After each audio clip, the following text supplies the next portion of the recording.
Qual seria, então, essa etiologia? Quais seriam as causas da anafilaxia?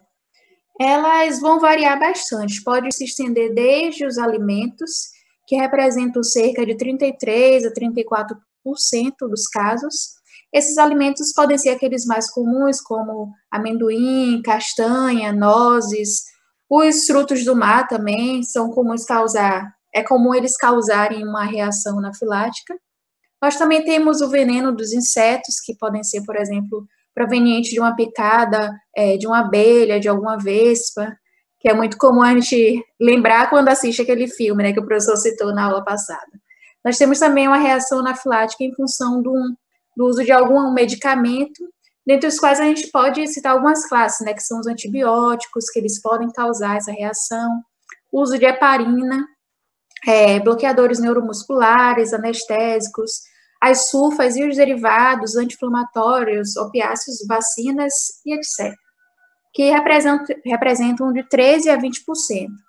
Nós temos também como causa o exercício.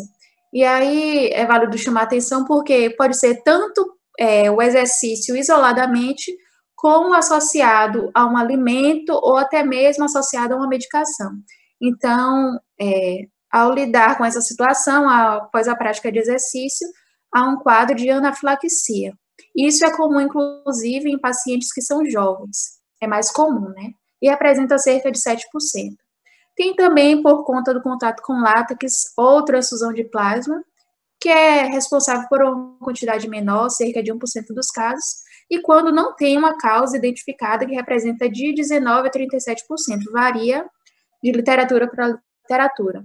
Temos também outras causas, como progesterona, o líquido seminal, contrastes, como quando o indivíduo ele vai ser submetido a algum exame, né? E ele, então, tem uma reação alérgica grave a esses iodados, ou a fluoresceína, e entre outras causas.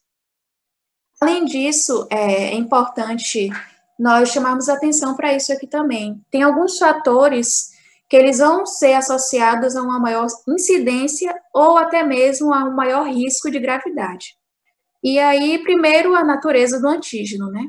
Alguns antígenos, eles causam a anafilaxia mais frequentemente, ou seja, eles promovem um maior risco de anafilaxia, dentre os quais a literatura cita a penicilina, nozes, frutos do mar, que são mais conhecidos por promover essa anafilaxia. Temos também associado o maior risco de gravidade quando há uma administração parenteral de uma medicação, por exemplo. Por que tem o maior risco de gravidade, né? Porque a gente sabe que após a administração parenteral, a gente vai ter uma rápida infusão intravenosa de um determinado alérgeno, e isso vai estar associado ao risco de uma reação que seja mais grave. Então, é importante também para atentar a esse aspecto, né?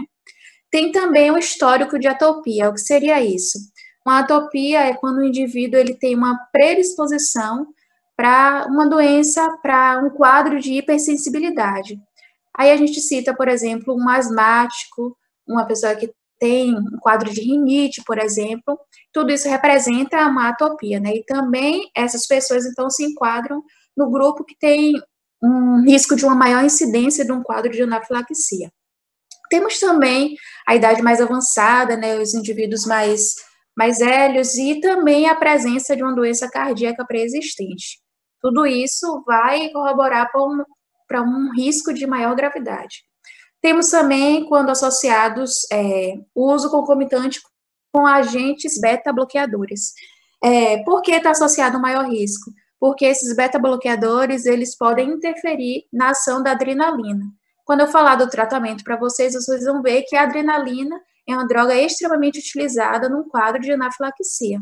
Então, se esses beta-bloqueadores, eles vão atuar, de certa forma, interferindo na ação dessa adrenalina, então eles vão representar também um maior risco de gravidade.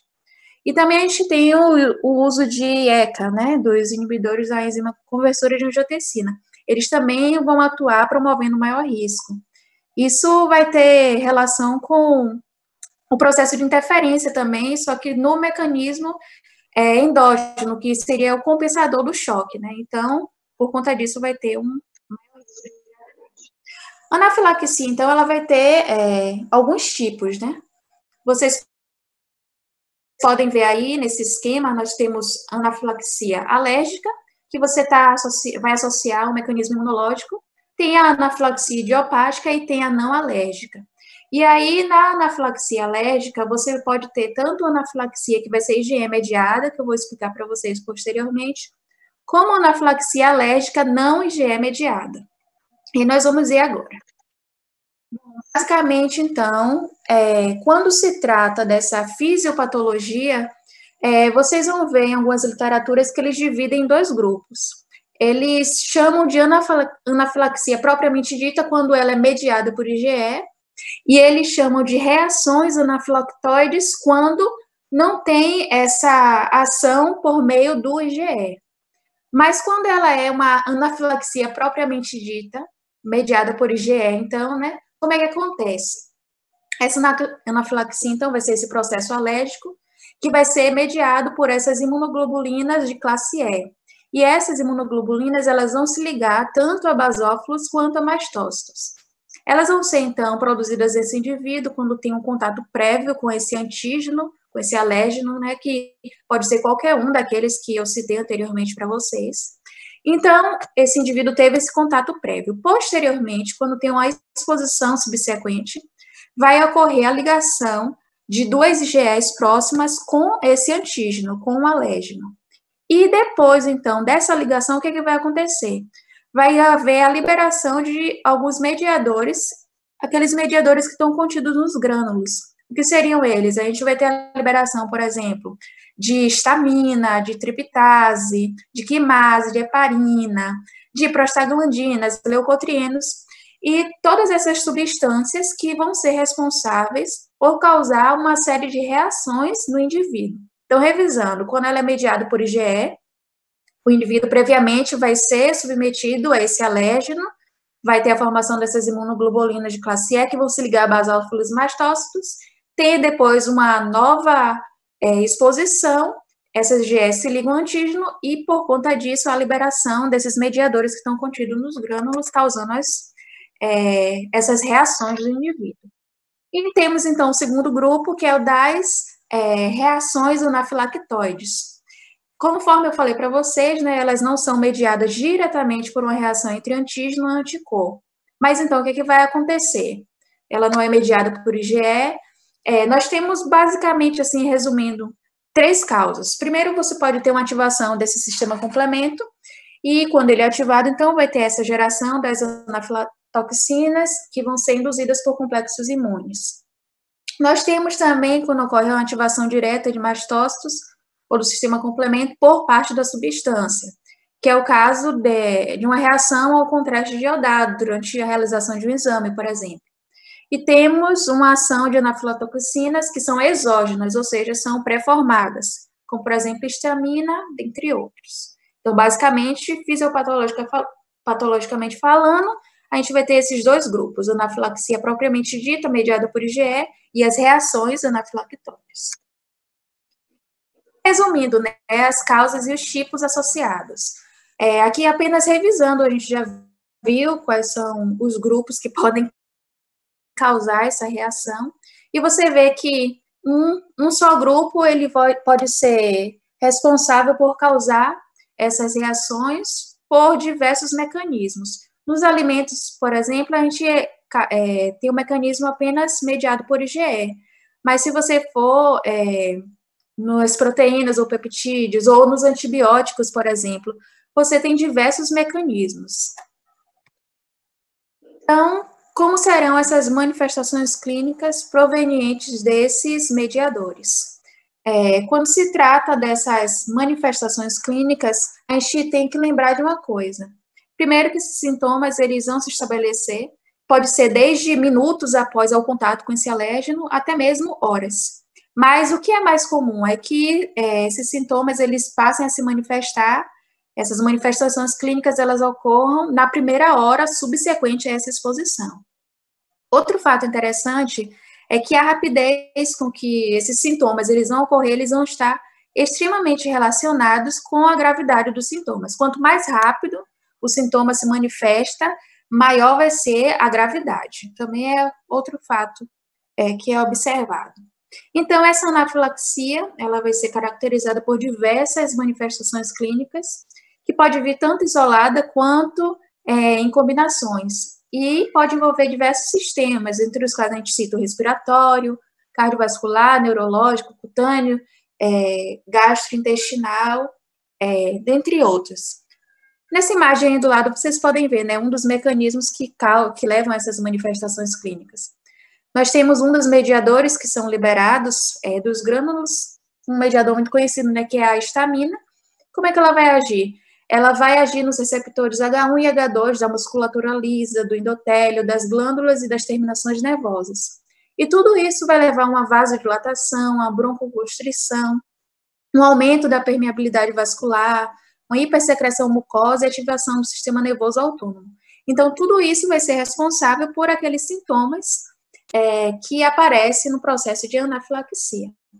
Além disso, pode ocorrer tanto uma reação aguda ou uma reação tardia.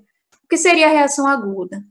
Essa reação aguda é aquela que surge segundos a minutos após haver exposição ao alérgeno. E ela vai ser decorrente principalmente da ação de mediadores pré-formados. Já a reação tardia, ela costuma aparecer horas após a exposição.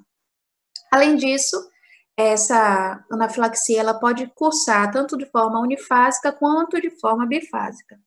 O nome já nos leva a inferir algo, né? Quando há um curso unifásico, é aquele curso em que os sintomas vão haver as manifestações clínicas após a exposição do alérgeno, e depois de um tempo, essas manifestações elas vão sumir, vão desaparecer. Já o curso bifásico vai acontecer o seguinte: você vai ter a incidência dessas manifestações, desses sintomas, que eles vão aparecer, mas depois de um tempo eles vão sumir ou diminuir. Mas após sumir ou diminuir, ele reaparece cerca de 1 a 8 horas após ele ter sumido ou diminuído. Esse curso bifásico ele vai ser encontrado em mais ou menos 5 a 20% dos casos, e ele vai ser mais frequente em pacientes após a exposição oral a um antígeno ou naquelas com manifestações iniciais que se dão após 30 minutos de exposição. Resumindo, quais são os principais sinais e sintomas de anafilaxia?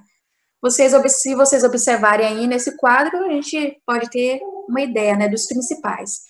Você pode ter sintomas que são cutâneos, que é a urticária, o angioedema.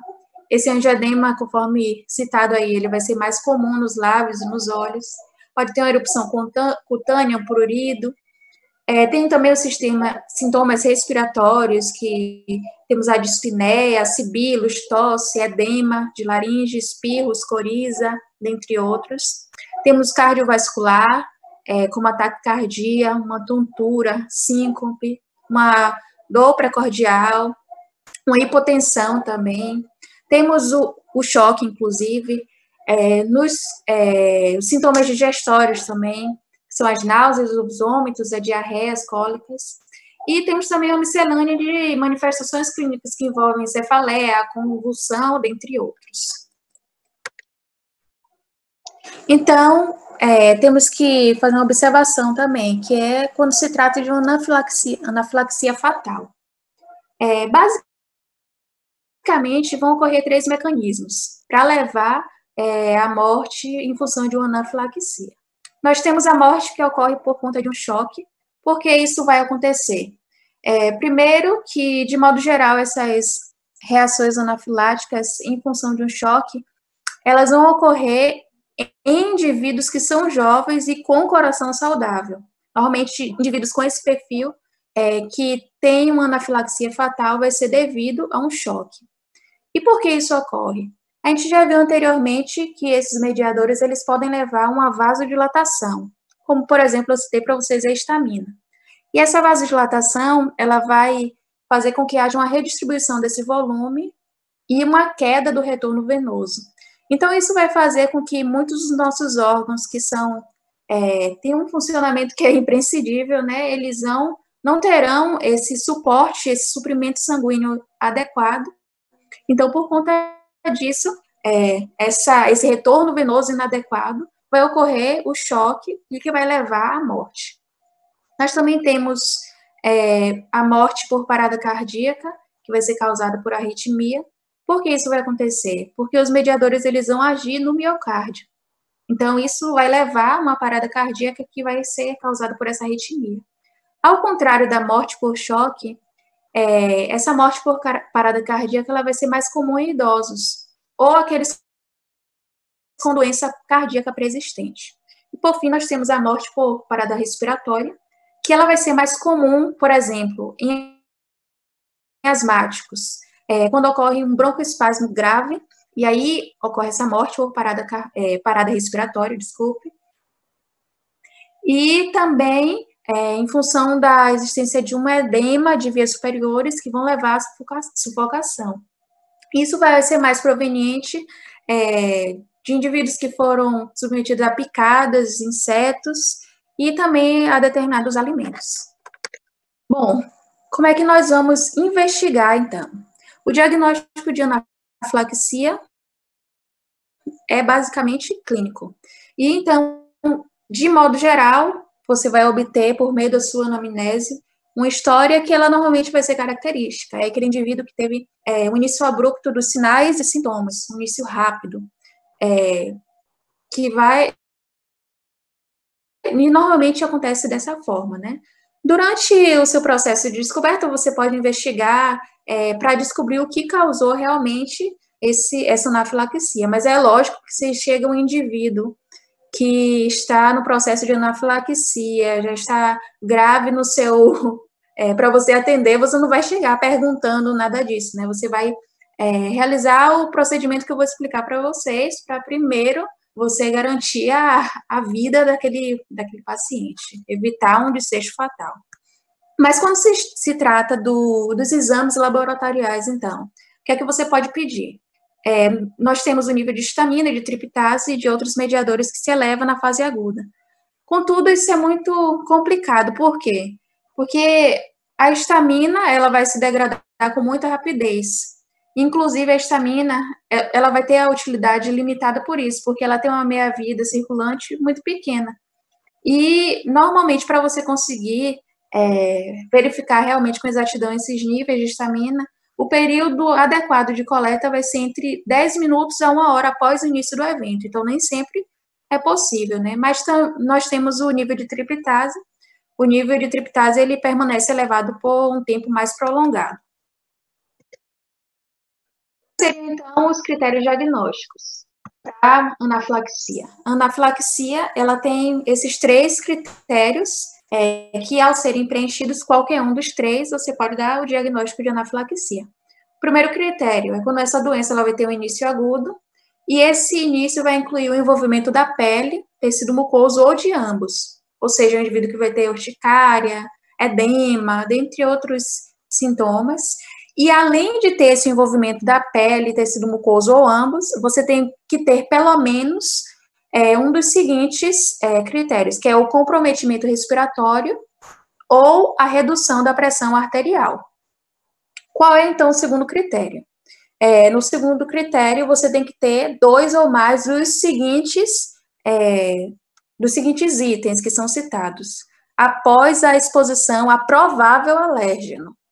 Ou seja, você não tem certeza que é aquele alérgeno, você não teve a identificação anterior, né? Quando o indivíduo ele já tem o conhecimento de que ele tem alergia àquela determinada substância, você apenas tem um provável alérgeno, e você tem, então, a manifestação de dois desses seguintes itens: envolvimento de pele mucosa, ou comprometimento respiratório, por meio de dispneias, bilância, dentre outros, redução da pressão sanguínea ou sintomas associados e sintomas gastrointestinais persistentes. E, por fim, quando tem uma redução da pressão sanguínea após exposição a alérgeno conhecido para determinado paciente. Então, os critérios 1 e 2 é um provável alérgeno, o terceiro é um alérgeno que já é conhecido e precisa existir apenas uma coisa: redução da pressão sanguínea. Aqui é apenas um resumo dos critérios diagnósticos. Critério 1, início agudo de doença, envolvimento de pele, mucosa ou ambos, e acometimento, ou de vias respiratórias, ou redução da PA e sintomas de hipofluxo sanguíneo. Critério 2, tem que ter 2 desses 4 sintomas, sendo ele envolvimento de pele, acometimento respiratório ou redução da PA, sintomas associados ou sintomas gastrointestinais. E o terceiro, que é apenas redução da PA, após exposição a um alérgeno conhecido para o paciente. Mas, sendo qualquer um dos 3 critérios que ele se adeque, vai ter o diagnóstico, então, de anafilaxia. E é interessante também estabelecer esse diagnóstico diferencial. Aí tem uma série de diagnóstico de doenças, né, para você estabelecer esse diagnóstico diferencial, mas aí a gente pode destacar essa síncope vasovagal. Inclusive, essa reação vasovagal é a que causa mais frequentemente a confusão entre anafilaxia e outro problema, né, que possa estar causando esses sintomas. Entretanto, essa síncope vasovagal, ela vai se caracterizar por uma sudorese, por náusea, hipotensão e bradicardia. E nessa síncope, nós não vamos ter a presença dos sinais cutâneos, e conforme tem nessa tabela, né, geralmente cursando com bradicardia. Então, tendo em vista tudo isso que eu já falei, das causas, do diagnóstico, como é que a gente vai realizar o manejo, qual vai ser a conduta diante desse paciente? Algumas atitudes, elas têm que ser imediatas e são decisivas no desfecho de uma reação anafilática, né? E aí a gente pode destacar, é importante você estabelecer vias aéreas pérvias, checar os sinais vitais, vai ser muito importante também a administração da adrenalina por via intramuscular, é a via preferencial, e a administração também de oxigênio. Além disso, colocar o paciente em posição supina. Por quê? Quando o paciente ele é colocado, conforme vocês observam na tabelinha aí do lado que eu coloquei para vocês, em decúbito dorsal e com os membros elevados, vai ter um desfecho melhor quando comparado ao indivíduo que está em outras posições. Então, por isso é recomendado que esse paciente ele seja colocado em decúbito dorsal e tenha seus membros elevados. E aí está destacado, né, essa administração de adrenalina que é extremamente importante e a manutenção adequada da volemia. Mas nós vamos detalhar um pouco mais isso aqui para vocês. Então, o primeiro ponto que a gente pode citar, né, as vias aéreas. No caso, principalmente das reações mais graves, ou quando a administração de adrenalina é retardada, pode haver um problema para você manter a permeabilidade dessas vias aéreas. E aí, o que é que pode acontecer, né, diante de um quadro de anafilaxia? Pode ter a presença de edema de língua e de lábios, o que chama atenção, porque isso representa um quadro que ele é mais grave. Temos também a possibilidade de uma presença de tosse e rouquidão. E o que é que isso nos traz de alerta? Isso nos alerta para uma obstrução respiratória alta, que já está presente, mesmo que haja ausência do estridor ou de esforço respiratório. Então, nós temos esses sinais de alerta em relação às vias aéreas, né? Nós temos em relação ao edema de língua e de lábios, que nos preocupa, e também a presença de tosse e de rouquidão. O que você deve fazer? Você deve ofertar oxigênio, seja ele por catéter ou por máscara, e também verificar se você está tendo uma ação da adrenalina, né? Se esse indivíduo ele está evoluindo bem. Mas aí, se você administrou a adrenalina, você está checando as vias aéreas, e você vê que, por exemplo, o edema laríngeo ele está progredindo, o que é que vai acontecer? Deve-se fazer a intubação, mas se esse edema já tiver evoluído de tal forma que você não consiga realizar a intubação, o que está indicado é a cricotireoidotomia, de urgência, deve ser realizado. Além de tudo, quando você verifica as vias aéreas, posteriormente, então, você procede verificando como é que está essa respiração, né? Se a respiração ela é regular, se ela tem um padrão que ele é eficaz, os pulmões, eles estão limpos, tem algum sinal de obstrução respiratória, como uma baixa sibilância no período da ausculta, né? Quando você realiza a ausculta, uma crepitação, uma subcrepitação, que é que você vai fazer diante disso? Quando há, então, esses sinais de obstrução respiratória baixa, com essa sibilância, essas subcrepitações, e não há essa reversão, mesmo após a administração de adrenalina, a escolha é o tratamento com os beta-2 agonistas em nebulização, 1 ou 2 vezes.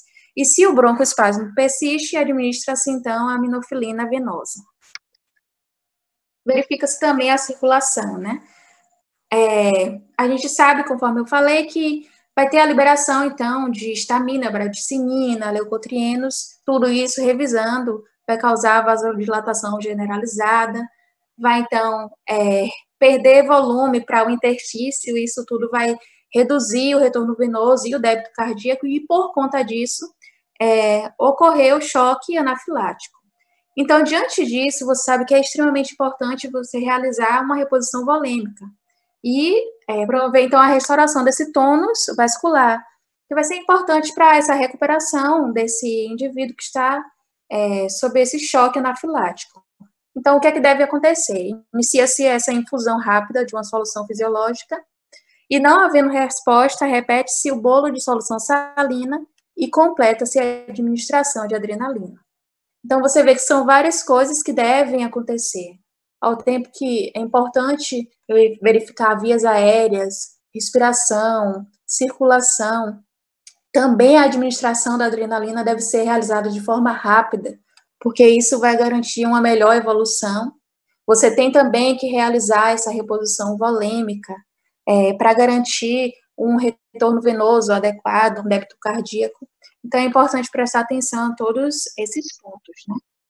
Então, resumindo essa parte inicial da conduta.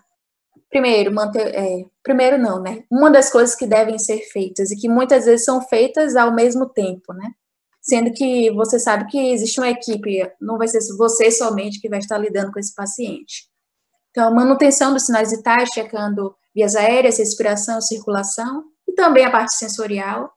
Lembrando sempre de manter essa posição adequada, que é que eu falei para vocês, que é o decúbito dorsal com os membros elevados.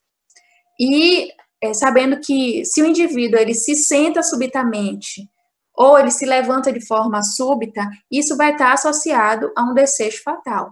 Então, por isso que é recomendada essa posição, né, decúbito dorsal com os membros elevados. Deve-se também realizar essa administração de adrenalina, que em adultos de 0,2 a 0,5 miligramas, dose máxima, intramuscular, na face anterolateral da coxa, e nas crianças de no máximo 0,3 miligramas, intramuscular. Mas aqui cabe uma observação. A via preferencial é a intramuscular, mas existem casos que você administra na via subcutânea, e isso também é permitido. Entretanto, a preferencial é a intramuscular. Expansão do volume também, que deve ser realizada a taxa de infusão, que é regulada pelo pulso e pressão arterial. E garantir uma boa oxigenação para esse paciente, né, que pode ser tanto por catéter nasal ou por máscara. E aí você deve manter essa saturação, né, dentro dos parâmetros adequados. E aí uma observação, né, se essa saturação ela cai para menos de 95%, tem a necessidade de mais de uma dose de adrenalina. Inclusive, cerca de 20% dos pacientes eles vão necessitar de uma segunda dose de adrenalina. E cabe observar que se a dose inicial, né, que você deu inicialmente, não foi efetiva, ela deve ser repetida em intervalos de 5 a 15 minutos. Porque a adrenalina, então, ela vai ser importante, né, porque ela deve ser administrada qual é o efeito que ela provoca nesse indivíduo. Primeiro que a adrenalina, ela vai ser um medicamento que vai estar amplamente disponível, pelo menos espera-se, né, de baixo custo, e é o único que é comprovado mesmo que vai atuar para salvar a vida desse indivíduo em caso de anafilaxia. Aí cabe uma observação, porque se você demora e não administra a adrenalina de forma rápida e eficaz, isso vai estar associado a uma maior morbidade, a uma maior mortalidade e também uma incidência daquelas reações bifásicas que eu falei para vocês, que é quando tem os sintomas após a exposição, eles reduzem ou cessam e depois há uma reincidência desses sintomas. Quais são os efeitos que a adrenalina vai provocar? ela tem tanto o efeito alfa-adrenérgico quanto beta-1 ou beta-2 adrenérgico.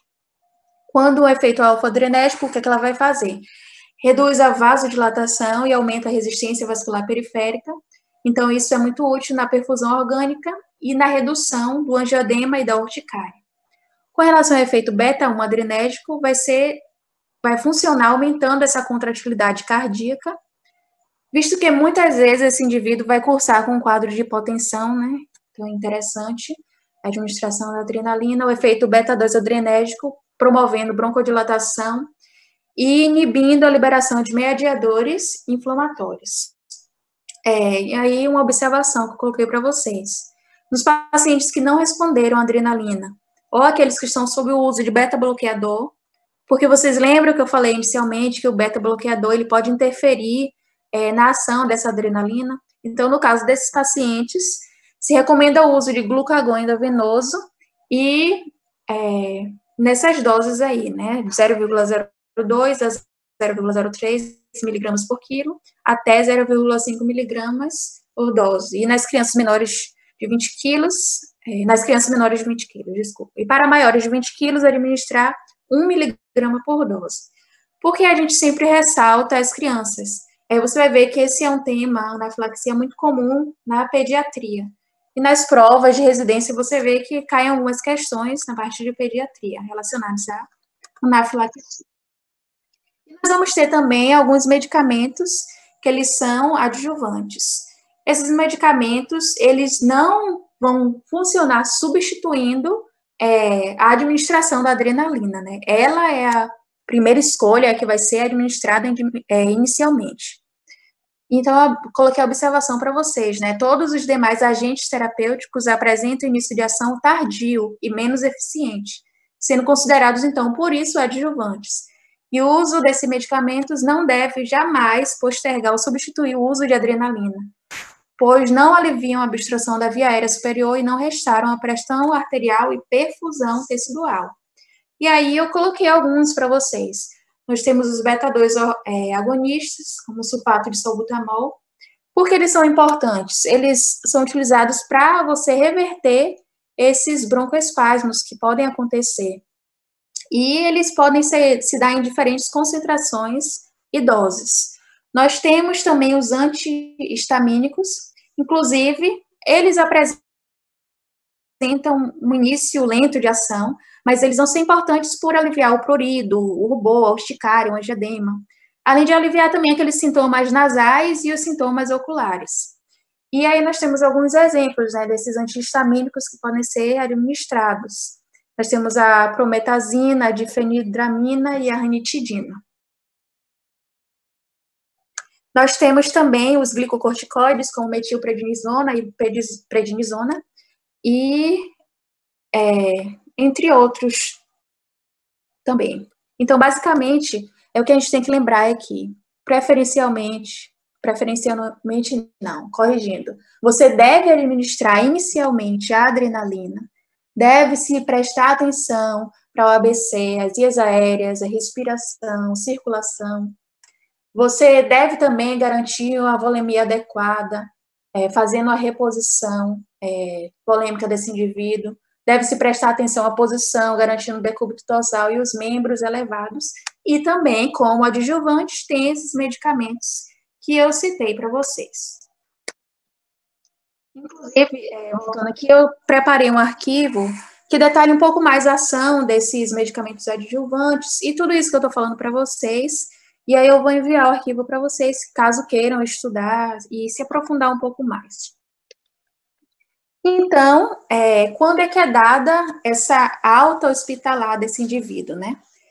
Primeiro que esse período de observação, ele vai depender da gravidade. Além disso, vai depender também, por exemplo, em caso de crianças, se esses pais ou se os cuidadores, ou em caso de idosos também que têm cuidadores, se eles têm preparo e se tem uma facilidade de acesso ao cuidado.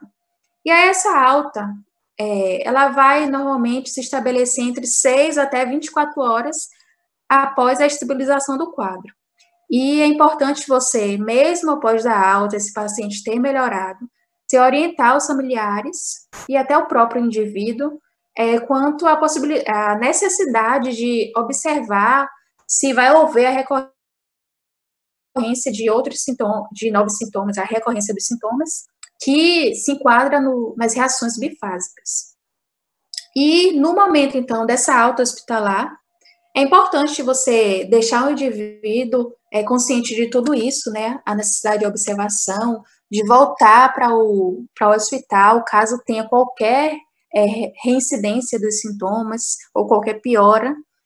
E você, então, vai dar essas orientações. No momento da alta hospitalar, então, você pode prescrever também corticosteroides, como, por exemplo, a prednisolona, e antagonistas dos receptores H1 da histamina. Isso por via oral, e essa administração até completar 72 horas do episódio agudo. Além disso, durante a alta, você deve não somente dar essas orientações que eu falei, né? Mas é importante também você deixar esse indivíduo consciente da necessidade de prevenir a ocorrência de novos eventos, principalmente para aqueles indivíduos que já tomaram conhecimento dos alérgenos, né, que provocam essa anafilaxia. Por exemplo, um indivíduo que sabe que não pode ter contato, ingerir um alimento que tem um amendoim, ou algo que tem amendoim, ou a castanha, ou frutos do mar. Então, você deve deixar ele consciente da importância de tomar cuidado para não se expor a nenhum desses agentes, né, que provocam essas reações nele. Você deve notificar, então, sobre o risco dessa recorrência, conforme eu falei, e sobre a necessidade de reavaliação e seguimento por um especialista. É muito importante você fazer isso, para que ele tenha a consciência da necessidade de ter um acompanhamento contínuo. É importante também que esse indivíduo ele tenha uma identificação. Por exemplo, é aquela criança que ela tem um cartãozinho identificando as informações sobre o diagnóstico, as comorbidades, os medicamentos em uso e medidas a serem executadas em situações de emergência. Você deve também fazer o seguinte, por exemplo, uma criança que ela tenha, ela curse com um choque anafilático, com anafilaxia que seja, ao ser submetida a determinado alérgeno. É importante que a escola saiba, não somente os pais. Se essa criança, por exemplo, frequenta uma igreja, é importante que as pessoas que vão acompanhá-la na igreja saibam, para evitar a exposição a esses alérgenos. Então, deve-se fazer, né, um plano de segmento que deve ser fornecido aos pacientes e cuidadores, na forma de documento do serviço especializado com claras orientações sobre a prevenção do contato com agentes desencadeantes e as medidas a serem tomadas em casos de emergência. Aí cabe uma observação, né? No Brasil, a adrenalina, que ela é aquela auto-injetável que a gente costuma ver nos filmes e tal, ela não é comercializada em ampolas. Ela é comercializada em ampolas e ela não é disponível nessa forma, né, de auto-injetores, exceto em empresas de importação. Então, qual seria a opção? Uma opção que se enquadra no nosso contexto é essa adrenalina utilizada por meio de seringas que são preenchidas com a dose recomendada. Mas aí tem um porém, né? Tem um detalhe. Essa adrenalina em seringas, ela se degrada dentro de 3 a 4 meses, mesmo quando protegida da luz. Então, tem as suas particularidades, né? Tem os seus problemas. Então, é basicamente isso sobre anafilaxia, né? Esses cuidados que a gente deve tomar, desde o momento da conduta que você adota com o paciente, até as orientações que você dá após para prevenir esses novos quadros. Vamos, então, passar para as nossas perguntas. Primeira pergunta. Acerca dos fatores de risco de desenvolvimento de anafilaxia, assinale a opção correta. Letra A.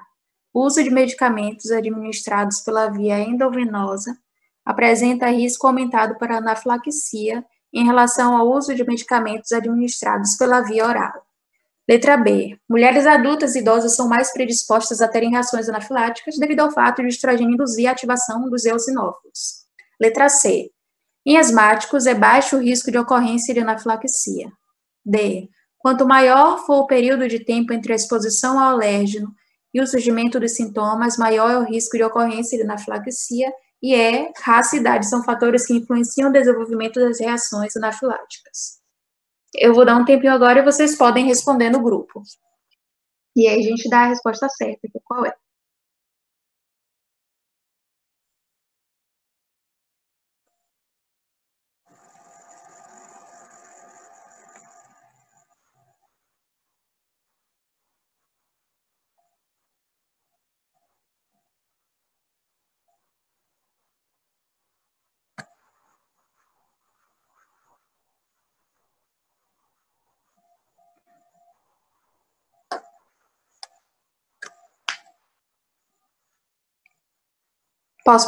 Posso dar a resposta?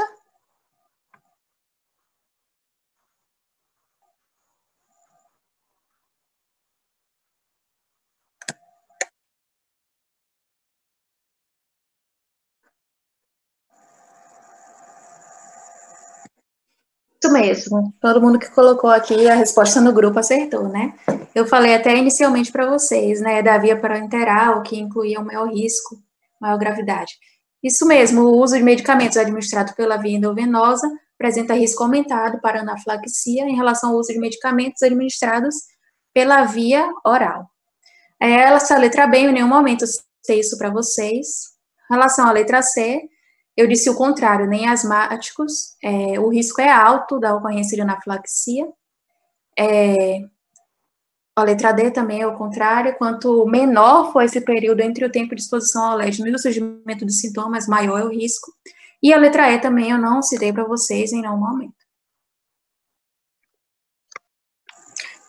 Vocês preferem que eu leia ou vocês leem? Responda aí no grupo.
Vou dar a resposta, tá bom?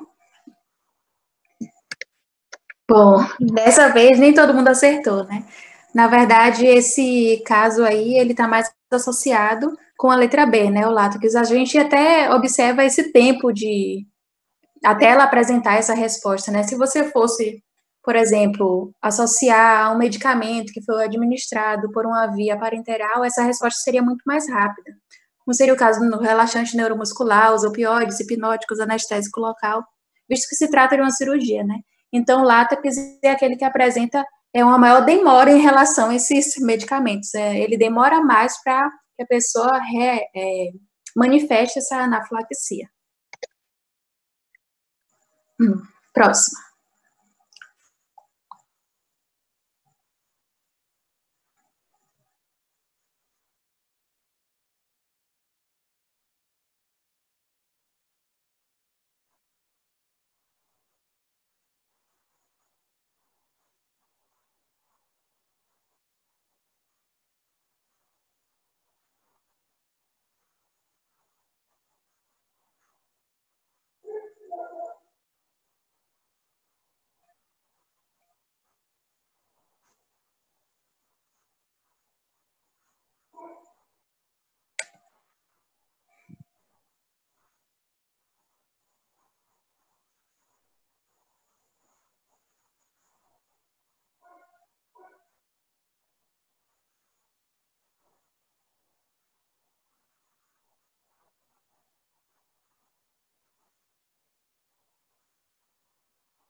Posso dar a resposta?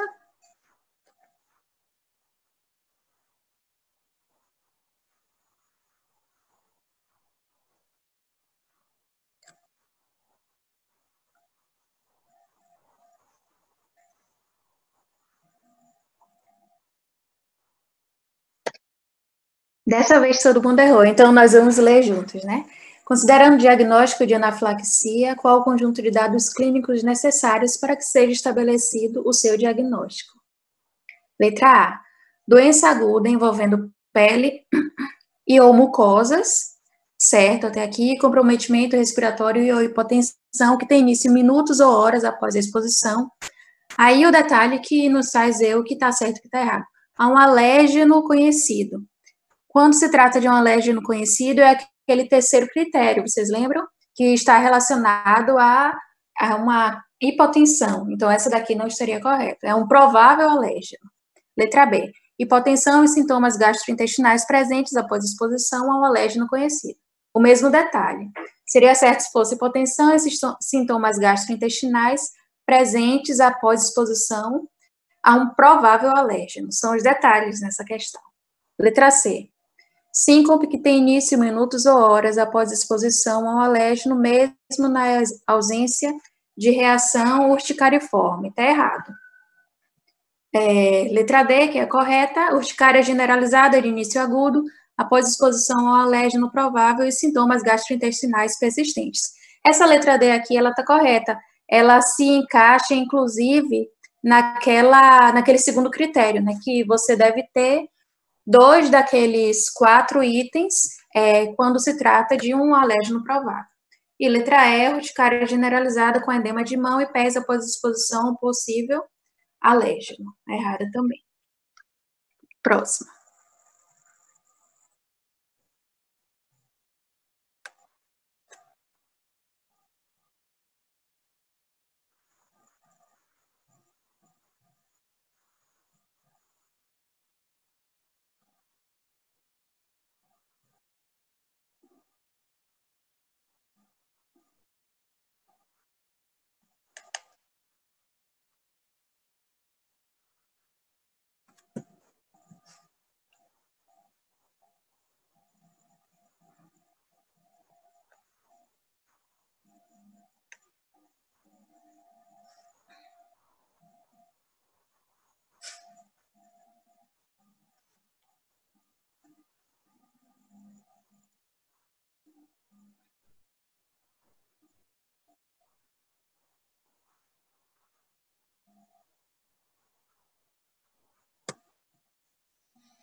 Alguém ainda vai responder?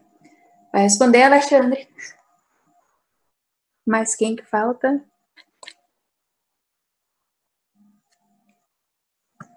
Vou dar a resposta, então. Vamos lá, quem é que tá... Ah, vou esperar o Alexandre.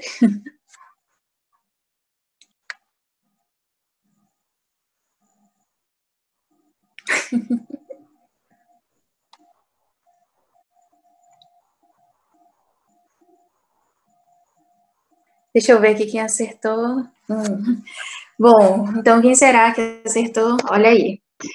Presta atenção no seguinte: o que faz você acertar essa questão é esse detalhe, ó, o primeiro medicamento a ser utilizado.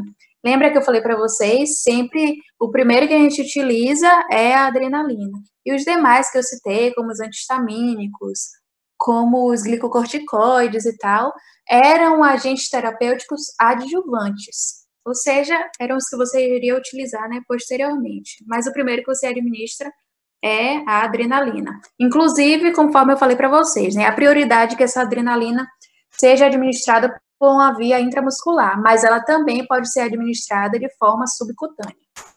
Porque você pode achar que está errada por isso, né?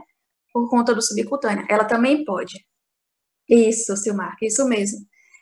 Quando eu vi essa questão, eu tinha ficado na dúvida, mas aí eu fui ver o comentário e era justamente isso, né, que eu expliquei para vocês, que fala-se, inclusive, na literatura. Preferencial intramuscular, mas pode também a subcutânea. Acho que essa é a última. Essa agora.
Pronto, todo mundo respondeu. Deixa eu dar a resposta aqui. Bom, a correta é a letra D, né? A gente vai aqui por eliminação. Letra A, ela fala o seguinte: a adrenalina deve ser aplicada no subcutâneo. Ela não deve ser aplicada no subcutâneo. Ela pode ser aplicada no subcutâneo, mas ela deve ser aplicada na via intramuscular. Por isso que ela está errada. Letra B, ranitidina não é indicação em caso de anafilaxia. Ela é indicação, sim, faz parte dos antihistamínicos e ela é um agente terapêutico adjuvante. Ela não é a primeira escolha, mas ela pode ser indicada, sim. A primeira escolha vai ser a adrenalina, né? Letra C. Paciente pode ser liberado logo após os sintomas desaparecerem com as devidas orientações. Não, após os sintomas desaparecerem, ele ainda vai ficar um tempo em observação e aí, de 6 a 24 horas após é que você vai liberar. E a letra D, que é a correta, né? Muitos de vocês aí acertaram. A adrenalina deve ser aplicada na dose de 0,01 miligramas por quilo, dose máxima de 0,3 a 0,5, dependendo da idade. Isso, 0,3 para crianças, 0,5 para adultos. Pronto. Com essa daqui a gente encerra. Eu vou mandar aqui para vocês todos os artigos, os materiais que eu utilizei, e aí, se vocês quiserem, vocês dão uma revisadinha depois. Muito obrigada pela atenção de vocês.